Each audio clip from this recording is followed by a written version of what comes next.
ភាគនេះឃើញថាលោកលូជីគាត់កំពុងតែអង្គុយគូគំនូសឲ្យអ្នកនាងស៊ីរ៉ូទឹកដៃគូគំនូសរបស់គាត់ពិតជាស្រស់ស្អាតខ្លាំងណាស់ស្របពេលនោះតួស្រីយើងគាត់ក៏បានដើរកាត់នឹងនាងក៏បានលើអ្នកនាងស៊ីរ៉ូនិយាយថាតើអ្នកគូសម្រាប់ខ្ញុំមែនទេវ៉ាវអ្នកគូពិតជាស្រស់ស្អាតខ្លាំងណាស់តួស្រីយើងឃើញហើយគាត់មិនខ្វល់ខ្វាយទៀតទេគាត់ដកដង្ហើមធំគាត់ដើរចេញពីកន្លែងហ្នឹងអ្នកនាងស៊ីរ៉ូគាត់ក៏បានយកដៃរបស់គាត់នេះអង្អែលទ្រូងលោកលូជីនាងក៏បាននិយាយថាអាជីអ្នកពិតជាគូស្អាតខ្លាំងណាស់វាហាក់បីដូចជាអ្នកគូច្រើនសម្រាប់បងស្រីនីនីនៅផ្ទះទៅមកលោកលូជីក៏បានអោបអ្នកនាងស៊ីរ៉ូក៏និយាយថាអត់ទេគ្មានទេអ្នកនាងស៊ីរ៉ូក៏និយាយថាគ្មានទេអ្នកប្រហែលជាកុហកខ្ញុំហើយខ្ញុំមិនជឿទេលោកលូជីក៏សៃក៏និយាយថាជួររបស់ខ្ញុំគឺសម្រាប់តែអ្នកប៉ុណ្ណោះអ្នកនាងស៊ីរ៉ូបានលើហើយក៏ញញឹមសប្បាយចិត្តខ្លាំងណាស់ក៏ជឿជាក់ទៅលោកលូជីតែម្ដងលោកលូជីគាត់ក៏បានចាប់ដៃអ្នកនាងស៊ីរ៉ូក៏និយាយថាអញ្ចឹងពួកយើងទៅ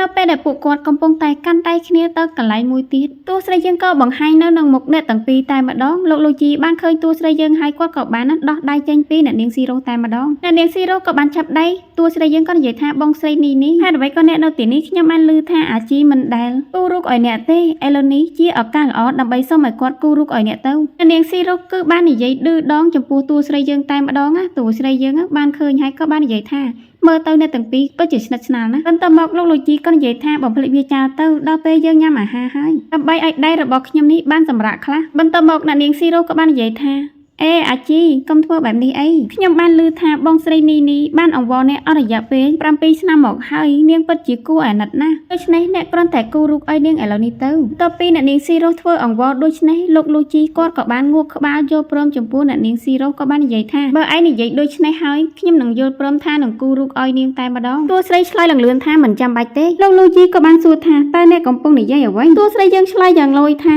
ខ្ញុំមិនត្រូវការវាខ្ញុំបាននិយាយឲ្យថាខ្ញុំមិនត្រូវការតែនាងស៊ីរ៉ូធ្វើទឹកមុខស្អុយលោកលូជីក៏និយាយទៀតថាថ្ងៃនេះគឺជាថ្ងៃខួបកំណត់របស់ម៉ាក់ក៏បង្កបញ្ហាអីតួស្រីយើងឮហើយក៏សើចក៏និយាយថាតើអ្នកហៅអ្នកណាថាម៉ាក់គាត់គ្រាន់តែជាម្ដាយចុងរបស់ខ្ញុំតែប៉ុណ្ណោះចំណែកម្ដាយបង្កើតរបស់ខ្ញុំដេកក្នុងទីមកចុះសពនៅលើភ្នំហើយរាល់ដងខ្ញុំតែងតែសុំឲ្យអ្នកកំដរខ្ញុំទៅមើលផ្ទះប៉ុន្តែអ្នកតែងតែនិយាយថារវល់នៅក្រុមហ៊ុនហើយខ្ញុំក៏ចង់សួរអ្នកថាតើអ្នកគឺជាប្តីរបស់អ្នកណាបន្ទាប់មកអ្នកនាងស៊ីរ៉ូនាងក៏បានសើចលោកលូជីក៏បាននិយាយថាវាមិនដូចអ្វីដែលអ្នកបានឃើញទេវាមិនដូចនេះទេលោកក៏បានដកដៃរបស់គាត់នេះទៅចាប់ដៃតួស្រីរបស់យើងប៉ុន្តែតួស្រីយើងមិនអោយកាន់ដៃរបស់គាត់ទេនាងក៏បាននិយាយថាអ្នកមិនចាំបាច់បញ្យល់ខ្ញុំទេអ្នកអាចធ្វើអ្វីដែលអ្នកចង់បាននាពេលអនាគតខ្ញុំនឹងមិនអង្វរអ្នកទៀតទេតួស្រីយើងនិយាយហើយនាងក៏បានដើរចេញបន្ទាប់ពីតួស្រីយើងដើរចេញលោកលូជីគាត់ក៏បានថានឹងដើរទៅអង្វរតួស្រីយើងប៉ុន្តែអ្នកនាងស៊ីរ៉ូក៏បានហាមឃាត់នាងក៏បាននិយាយថាអាជីបងស្រីខ្ញុំច្បាស់ជាបារម្ភពីអ្នកមិនមកជាមួយគាត់រួមទាំងពីអាចារ្យមារាមទៀតផងដូច្នេះអ្នកទុករឿងនេះឲ្យខ្ញុំ